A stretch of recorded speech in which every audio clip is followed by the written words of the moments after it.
back. I'm Ginger Stocky with the strange Jay Williams and the slightly odd Aaron Cluley. Three friends who are all in very different stages of life and know the importance of having honest, loving women around you. Because they're making faces at me while I do this. That's why I call them strange. When we need a little extra help, we call it Miss Joyce and we ask her, sometimes you just need to talk about life with your girlfriend. So consider yourself one of us, if you dare, and let's talk it out. I wasn't giving you a scare face. I was winking at you. We're talking about marriage, so I was showing my wink. Well, I was just... Your wink is a little scary. Yeah, it's a little scary. I just kept looking over at Aaron saying, I've been waiting for you. Then I winked at her with my whole face. When she winks, her mouth is open. I can't wink without opening my mouth either. No, it's like putting mascara on with your lips closed. Oh, you can't do it. Impossible. It just doesn't work. Can you sneeze with your eyes open? I don't know. I've never Isn't that a random question? But that's what popped in my head. So the strange now thing I was want to try. Your eyes got huge. Try it and let me know. I can't sneeze on demand, though. I mean, whenever you do, just try. If you feel it coming, just try to keep those eyes open. Let's see what happens. All right. I'll give it a try. Well, you were saying that this is your allergy season. It is. So it could happen in the show, and I'll see if I can keep my eyes We'll open. let y'all know what happens. Yeah. Stay tuned. It's so exciting. Post-nasal drip, allergies. Yep, that's what time it is. Everything's dropping. Everything's dripping and dropping. Tell me about it. I don't know what that feels like. Aw. Another topic on our marriage discussion today. We are talking about marriage today, and there are so many jokes jumping around in my head that filter. I'm just passing over. We've been talking about relationships. Yes. And so now we are wrapping it all up by talking about marriage relationships. Go to joycemeyer.org/talk it out and download that free book on relationships, because Joyce talks a lot about her and Dave, and there are some great stories, and They're funny. There's a lot to learn from Joyce So and Dave's much to learn. 50 plus years of marriage. So we're going to call her a little bit later today and find out a little bit more from Joyce and how to keep those marriages going. So let's begin a little bit about our own marriages. So Aaron, you and Mike have been married how long? 9 years. 9 years. 9 years. And how did you meet? Oh, I know we were going to talk about that. That's Well, we don't so have cute. to if you don't want to. No, I love it. It's Okay, good. She changed. Let me tell you I all love about it. it. That's cute. We met, I was living in Tulsa, Oklahoma, and Mike was living here in Missouri working at Joyce Meyer Ministries, and I worked for an ad agency that worked with the ministry. So we dated long distance. We actually met via an email because my bosses came to the ministry for a meeting and met Mike and asked him if he was single, and he said... Yeah. Why? So he looked me up on our internet website. That's what that's a website On the is on the interwebs. internet. Did you know that? That's what they said in the 2010s. Yeah, exactly. And he thought I was cute enough, so he sent me an email. I remember. Do you? I do. You knew him He was then. so excited. It's so cute. It was instant love. I really was. So he would come and drive 6 hours every other weekend to visit me. He stayed with my parents the first weekend, and he just couldn't get enough of me, so he drove back every other weekend. Wow. Yep. We dated for 9 months, and then I moved here to Missouri. Then we got married. And it's history. The rest is history. Yeah. And Jay, you and Isaiah. Me and Isaiah, we've known each other since I was about 11. He was 12. Wow. Yeah, he and his mom started going to our church, and Isaiah is a very tall guy, and even at that time, he was still pretty tall for his age, and he was getting bullied and chased, more chased home by like gangs and things like that at the time. And so his mom, she ended up bringing him and her, they started coming to the church. Wow. And he was this rebel, and he sat in the back of the church with a hat on, and everybody's like, pull your pants up. And he was like, no, you know. He was just like a rebel, and I liked it, you know. I was like, You said that. bad I boy. liked it. Who is that sinner boy? You know? As I sang worship and played the piano. Had my eye on the prize. But then as we grew up, like we just became really good friends and really like almost enemies because he would always like say mean jokes to me. He'd always, man. Wow, he knew the way to your heart. Oh man, and it was funny though. It was really funny. Like he's just hilarious.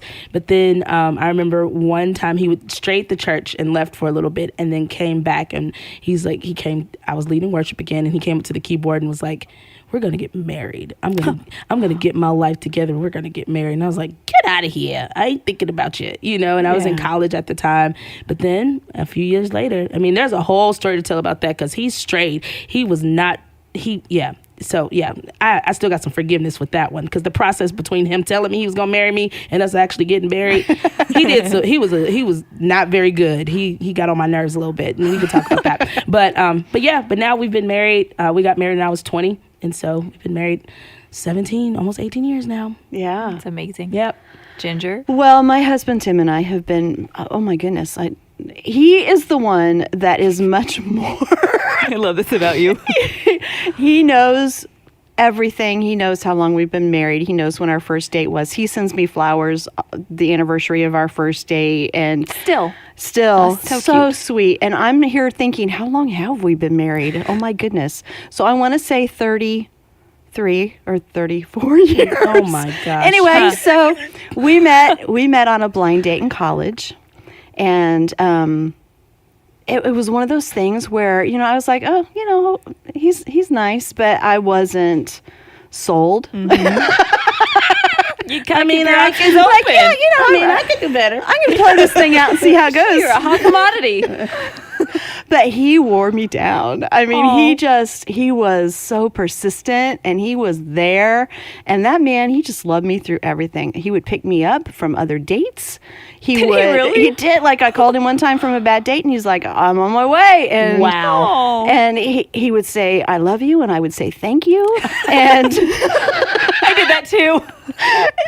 anyway, he wore me down. This is the best thing that's ever happened. Yeah. So yeah, Wow. yeah, it's been a lot of really wonderful years and some rough times, but Sure. lots of really good stuff. So we're polar opposites in most ways. He's the engineer and I'm the creative. Yeah. He's the planner, I'm the adventurer. Let's go see what happens. And he's like, well, here's my Gantt chart that will tell us what will happen. So anyway, it's so interesting the way that God puts people together. Yes. And the way that things work out or don't work out, Yeah. it's not always what you expect. So in talking about relationships, we have a lot to learn from God's word. I mean, without that handbook, I know I would have completely messed all of this up a long time ago. And Yeah. with Joyce and Dave's relationship too, definitely. I mean, Joyce was in a place where Dave had a lot of work to do when they first met, and she likes to talk about that a lot of the time. So whether you're married or not, we all come into marriage or other relationships with expectations, and those expectations can cause a lot of problems. So let's listen to this, and then we'll talk about it. I think one of the things in our lives that gives us a lot of problems is just having unrealistic expectations. When you're expecting somebody to give you something they don't know how to give you, or to maybe understand something about you that they could not possibly understand, especially if you're expecting somebody to make you happy all the time. And I do think a lot of people, when they get married with the idea that now you're going to make me happy all the time. And first of all, some of the things that you feel when you're dating somebody is totally different than the way you feel, after you've been married for a while. And so there's a lot of excitement and goosebumps and all those things. It's almost like, the chase is different than when you actually get what you want. For example, I didn't know when I married Dave that he played golf. He wasn't focusing on that at that time. He was focusing on me. I was like the most important thing in his life. However, we'd been married about a week when he told me that he was going to go out and hit shag balls, which that happens to be what guys that are serious about golf do to practice. Well, his whole family was coming over to see our new little apartment. And because of the way I was raised, I wasn't really comfortable with the whole family situation anyway. And so I couldn't believe that he was going to go out and hit shag balls and leave me there to do all this work by myself. Thus, we had our first argument over golf. And it certainly was not the last, but it was the first. And I just think it's interesting, as much as he loves all kinds of sports, and especially golf, that we got married and I didn't even know that he played golf. So just trust me when I say you are going to find out some things after you're married that you did not know before you got married. And that doesn't mean they're all bad. You'll find out a lot of good things too. But do as much as you can to get to know as much as you possibly can about the person that you're going to marry before you get married. So what are you expecting from your relationships? This works also with friendship, but we're going to talk mainly about marriage today. What are you expecting? Are you expecting this other person to keep you happy all the time? Well, you know, it was a great day for me, and I'm sure for Dave, when God spoke to my heart and instructed me that I was to stop giving Dave the responsibility of keeping me happy. He said, your joy is your own responsibility. It's not somebody else's responsibility. And I do think in relationships that we really think this other person is supposed to keep us happy all the time. They're supposed to make us feel good about ourselves all the time. But to be honest, if you don't already have a sense of confidence, if you don't already feel good about yourself, then there's no human being in your life that is ever going to be successful at making you feel good about yourself all the time. So did you have any false expectations going in? Yeah. That's such a big topic in marriage. I think, yes, the answer is yes. And even still to this day, I can see those just creep up in the day-to-day. Like, I expected you to empty the dishwasher because it's full. It seems to make sense. Yeah, right? Yeah. But that is not what is perceived on the opposite side. So, but yeah, for sure in the beginning of marriage, I think that's, for us, I had shared about this in season 1, but some of the stuff that Mike and I went through, a lot of that was based on expectations on both sides, and that affected us greatly for a couple years. Yeah. Yeah. How about you, Jay? I expected Isaiah, because I've talked about this a bunch, of my relationship with my father, which is actually a lot better. Every day it gets stronger. But That's great. in the past, it was not strong at all. And that was, when we got married, was one of the roughest times for me, because I was in the middle of emancipating myself on top of still being an honorable child. You know, that weird season of, I'm a grown up, but I'm still a kid. I'm a grown up. And I thought marriage was going to rescue me. I thought marriage was going to get me out of that. And I thought Isaiah was going to protect me from that, when I really needed to face my own giants, figure out a balance between communicating things with my dad and then still having honor. So I did have those expectations of Isaiah to, like, stand up for me. Don't let him do this. Don't let, Yeah. And Isaiah's just is a chill dude, a lot like what Joyce says about Dave. Isaiah's just super, he's big, but he's like a gentle giant, and he's just kind of like super peaceful, super chill. And it just wasn't his personality, but I wanted him to be like, this is my wife now. But it didn't happen. How did you work through that? We almost divorced several times, because I was just like, you don't protect me.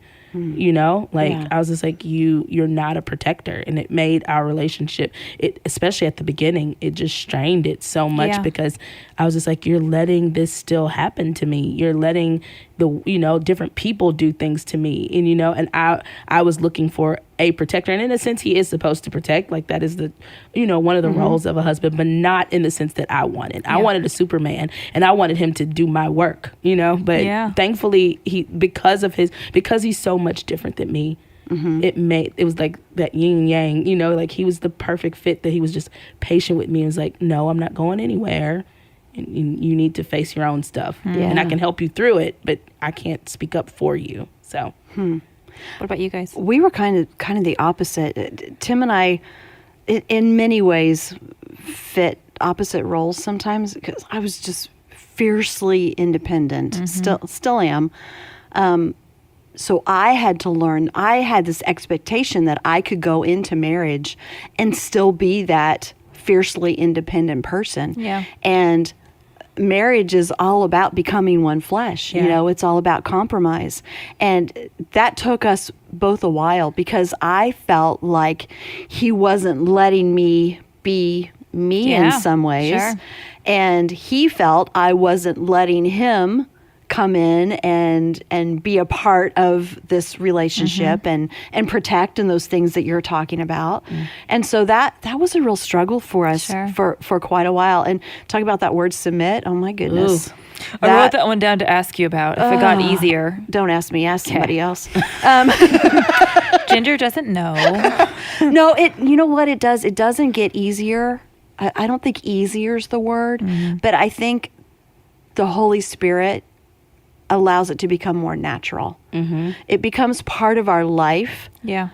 but it's not because it's easy, because I still want to do everything my own way. I still want to have all kinds of room and autonomy and all that stuff. But you find the place where you respect one another. Yeah. So if you're in a relationship where it's submit, I would still really struggle with that. Yeah. But the Bible does say to respect and submit to one another. Yeah. And so I still respect him as the leader of our house. I want to be really clear, because if you don't have that right hierarchy in your house, it will fail. And that was so hard for me. It took me a long time, still working on that. But for us to learn to submit and respect and love one another the way that Christ loves the church, Yeah. that is where we began to get in that groove. And it only took like 34 years. So there's hope. It just happened last week. Let Mike know we're getting closer. No, but those expectations that Joyce was talking about, very, very important. And we have to learn who we each are, because I had a lot of things that I wish had been different about Tim. You know, I wish that he was more craving excitement the way that I was and wasn't quite so much of a planner. You know, I wish that he was more driven, because I'm really driven and he's really comfortable. Like, why can't we be this power couple? You know what I mean? But we're not going to be that. Yeah. But what we found was the niche that we're supposed to be. Because if Tim was who I thought I wanted him to be, we would have been miserable. You know, who else is going to put up with the things that I do around the world and the things that I'm It's part true. of? That he has a peace in all of that, and he totally supports what God is calling me to do.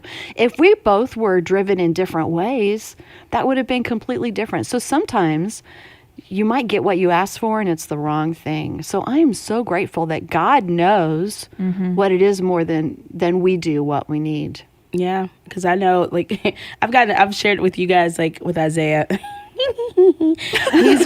I remember earlier in our relationship, I'd prayed, like, things like that. Like, I wish he was a bit more driven or a bit more emotional, like, because he is a stone wall. Like, you know, he would just sit and look at me. But recently, man, he started doing, I told y'all he was doing counseling stuff, and, his emotions. He's got them. He's exploring those. He's exploring them. I don't want him to explore them anymore. Let's put them back. Let's put them. You get what you pray for.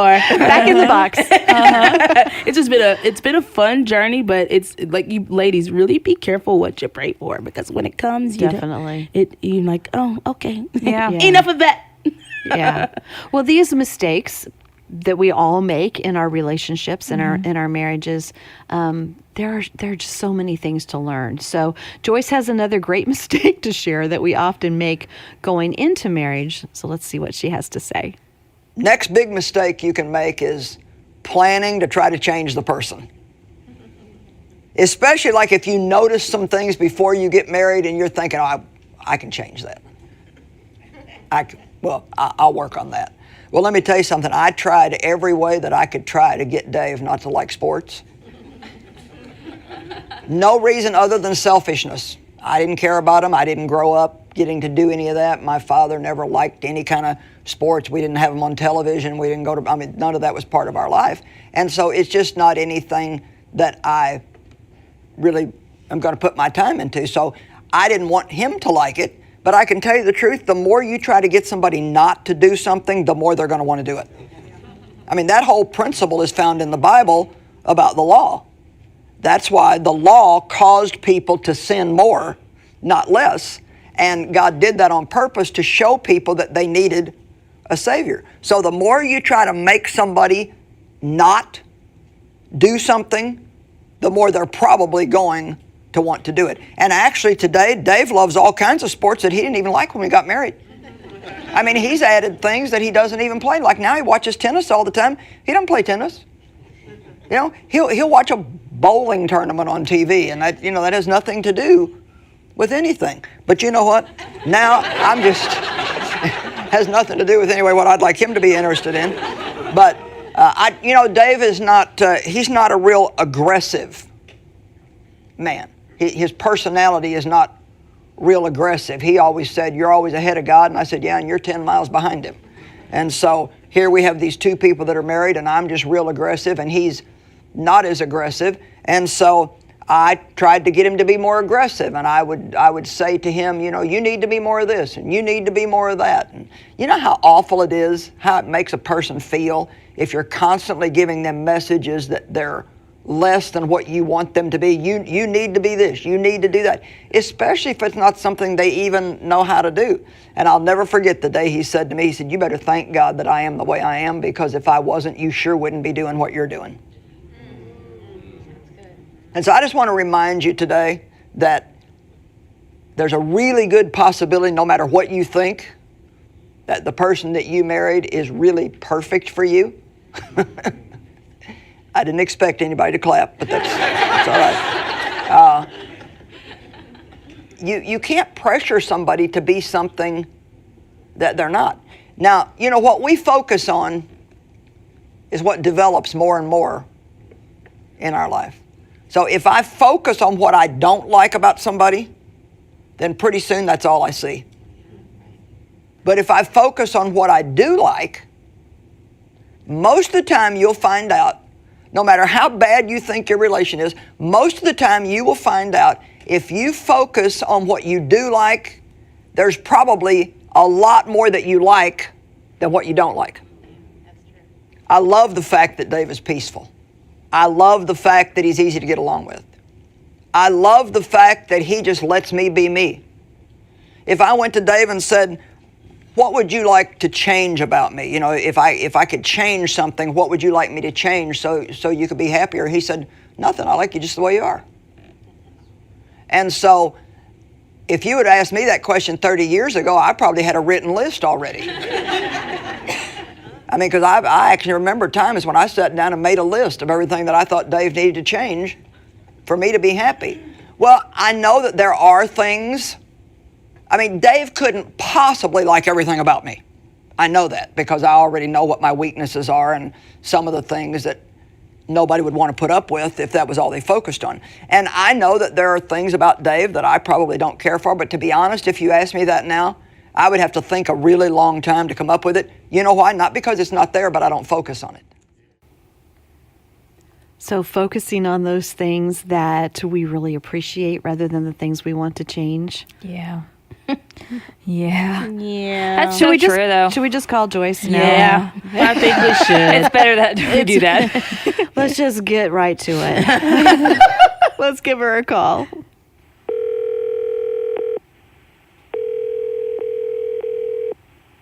Hello.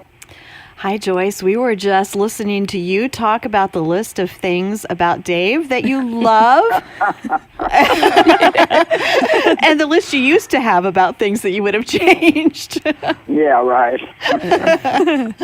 Well, we were talking about our own marriages a little bit, and there are a lot of similarities. You and I have talked about this actually between you and Dave and Tim and myself, and some of those similarities. And I wish he was just a little bit more assertive, you know, that we could do some of these things in ministry together, and learning he's exactly who God wants him to be. So we need some help now with some of these things, and all of our friends who are listening. Maybe I still need help. Well, getting to that point where, because a fault can be just glaring in front of you, so that's all that you see. How do you look past that fault and dig into the wonderful things that God has put in your relationships?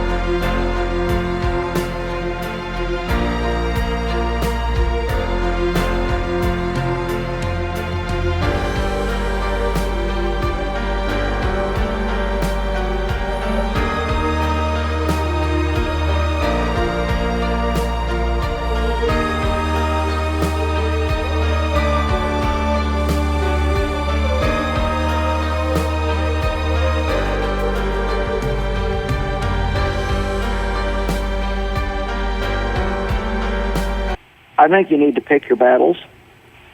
That's something that I've learned that's really important, and you need to know the person you're married to well enough to know what they're going to be open to talking about and what they're not.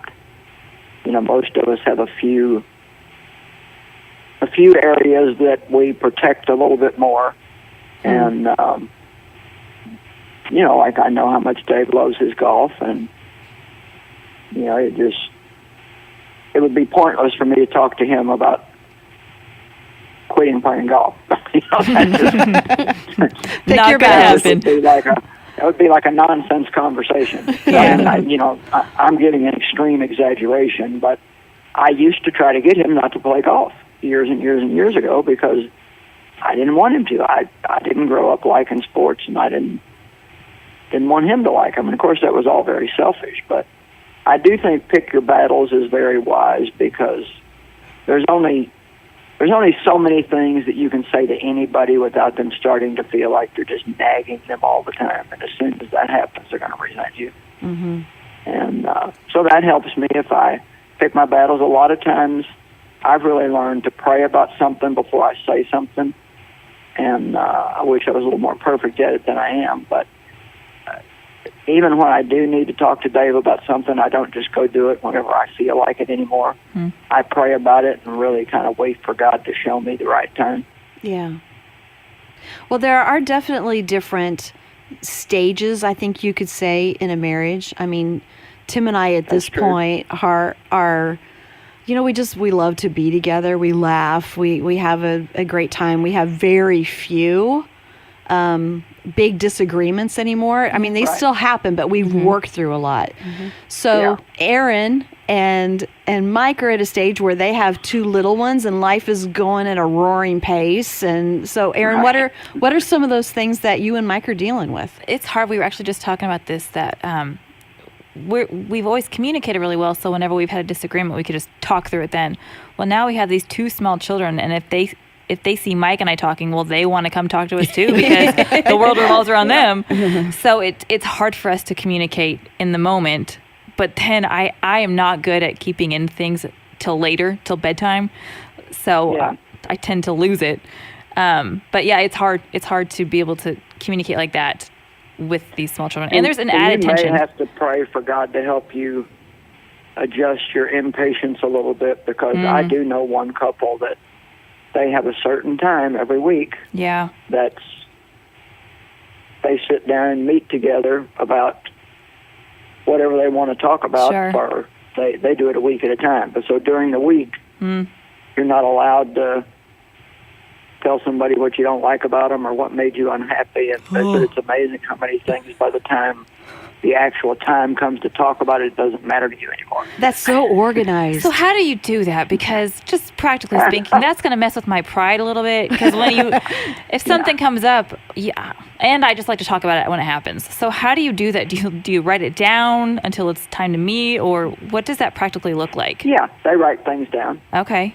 They write things down that they want to talk about when they do meet, and I don't think you'd necessarily have to wait a week if it's. Both of them probably are geared in a direction where their personalities allow them to wait a week and it not bother them at all. So you have to think about, you can't ignore the way you are, but you can't just either demand that everything be done according to the way you are because now you have kids. And obviously they're not going to leave you alone. So you don't have to wait a week, but, maybe you could grow in discipline to where you could at least wait until they went to bed. That's a really good point. You're going to have to chill. I'm going to have to chill, which is probably a good thing. It's probably healthy. You have to make adjustments when you have children, as you well know. You do. Yeah. So it's been interesting, too, that's brought up something in us is just because your selfishness comes out even more when you have kids. And so we find that with each other. We get irritated because we have to be so on for the kids. It's true. You have new pressures all the time. Yeah, absolutely. Yeah, you have a new responsibility. It's a new season in life, and you really can't. It's even like I tell single people sometimes. It's like, I know you want to get married, but there are benefits to being single, too. You don't have to get permission every time you want to do something. So enjoy the season that you're in. And there was a time when you and your husband could talk about anything you wanted to, anytime you wanted to. But now you have to find a new normal. Yeah. Because that's just not your normal anymore, and it's probably not going to be. And so the first way to change is to change your mind about the change. So That's good. you have to get it in your thinking first. I'm no longer going to be able to just talk about things that bother me the minute that they bother me. I have to learn to wait. It's amazing how our behavior follows our thinking. Yeah. And Jay and her husband have been, you need to say this in your own words, Jay, but I want to say like going through some deep soul searching things. And yeah, I don't know. I think it was like this realization of, I'll be 40 in a couple of years, and then Isaiah, will be 40. And so, and all those lists of things that you have when you're like in your 20s, like by the time I'm 30, I will blah, blah, blah. And then now you're like almost 40 and you haven't done any of that stuff. And so then both of us are very, very like passionate about ministry and about things that we're doing. And then we have a 16-year-old daughter now. And so it's just, I don't know. I don't want to call it a midnight life crisis, but it's almost one of those things where it's like we're both very emotional, where we're soul searching and really just trying to figure out, God, what is our place in this world? What are we supposed to be doing right now? It's very difficult for me because this is very, very new for me with Isaiah. Like he's just not really an emotional person. And so I don't know. I don't know if you ever dealt with that, but help me. No, with Dave, you don't deal with emotions. Never been the problem. I might enjoy seeing one every now and then. But let me ask you a question. Are you both at the same place, or is he like more discontent or dissatisfied or searching than you are?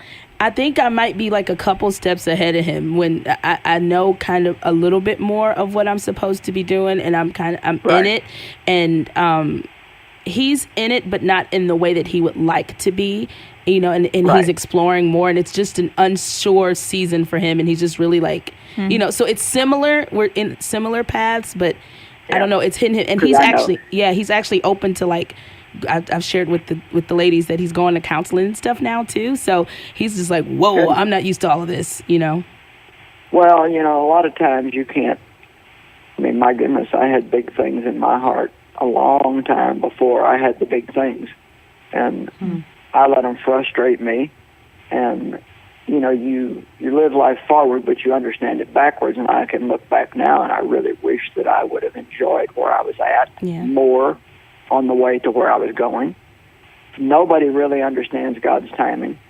So all he can really do is lay his hand to what's in front of him and kind of bloom where he's planted and watch for God to open other doors. You can't knock doors down. You have to wait for God to open those doors. And if what he feels in his heart is right for him, then he can have the assurance that God will open those doors at the right time. Now, if he feels like he really is supposed to be doing something, and he has that as a word from God, then he can start looking for something in the area of what he wants to do.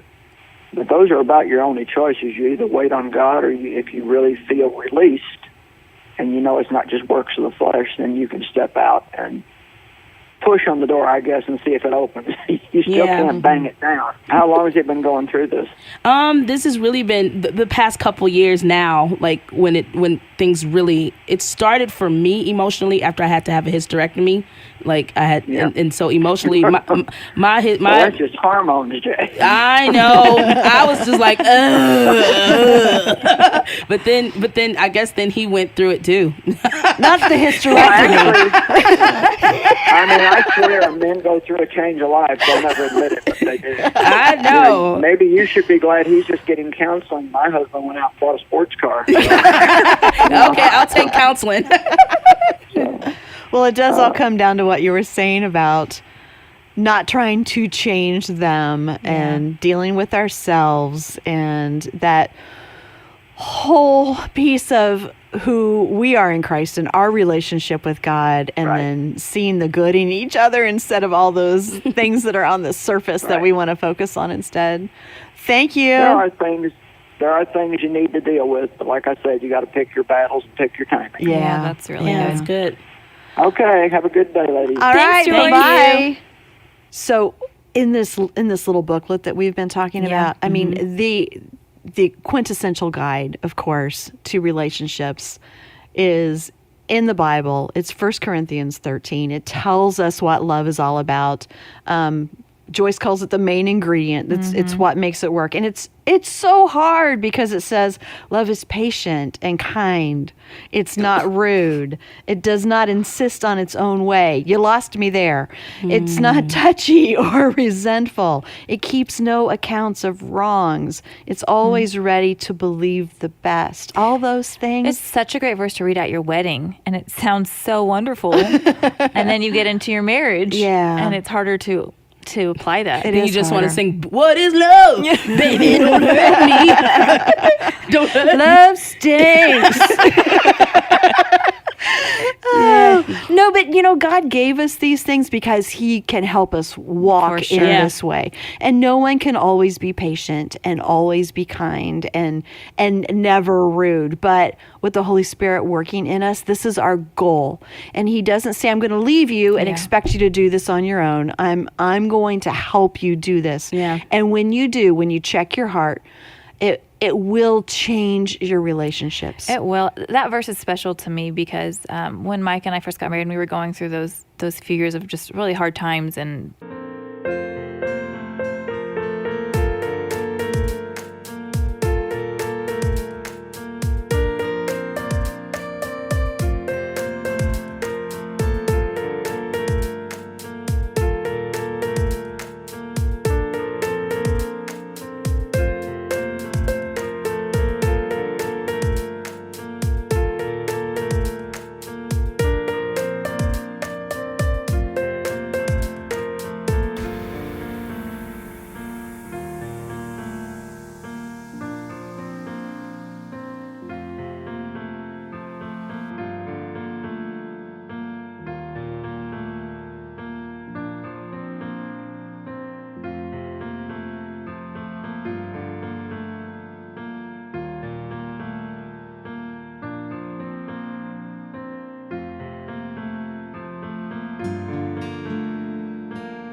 working through expectations we both had coming into marriage. The part of that verse that stuck out to me that God really put on my heart was keep no records of wrongdoing, because Mike and I would have these conversations over and over again about the same thing. And I'm thinking, God, why is this not changing? I mean, come on now. Yeah. And He just kept saying, don't keep records of wrong. I will work in Mike, but you can't hold that over him. So let me do the work. Yeah. It's just really hard. But the more that I could turn my eyes to Christ during those times, and even now, I feel like our relationship is so much stronger when I am focused on Jesus and not on Mike's flaws. So you're right. The Word is everything. Yeah. Get rid of that list of that line. If that's the case, then that was one of the things if I kept every single thing that Isaiah ever did wrong and all of his flaws, I've known that man since I was 11. So that's a lot of stuff. And there were some painful things He that he pulled said. my hair He when I did. was 12. Wait, real and quick, I will not forgive him He for it. did call me out because my parents wouldn't let me shave my legs when I was like 12. I remember at summer camp, we were camp counselors, and he was like, "Whoa, you got some hairy legs." I had some shorts on, and I was like, "Oh my gosh!" And so I still remember that, and I need to forgive him. Time, Jay. And anytime I Time. forget to shave my legs, now I'm like, "Don't you say anything." You keep your mouth shut. You keep your mouth shut. It's winter. It's No Shave November. No shave and November. it's fine. If you can grow your beard out, I can grow out my leg hairs. And you've been married 17 years. Yeah, exactly.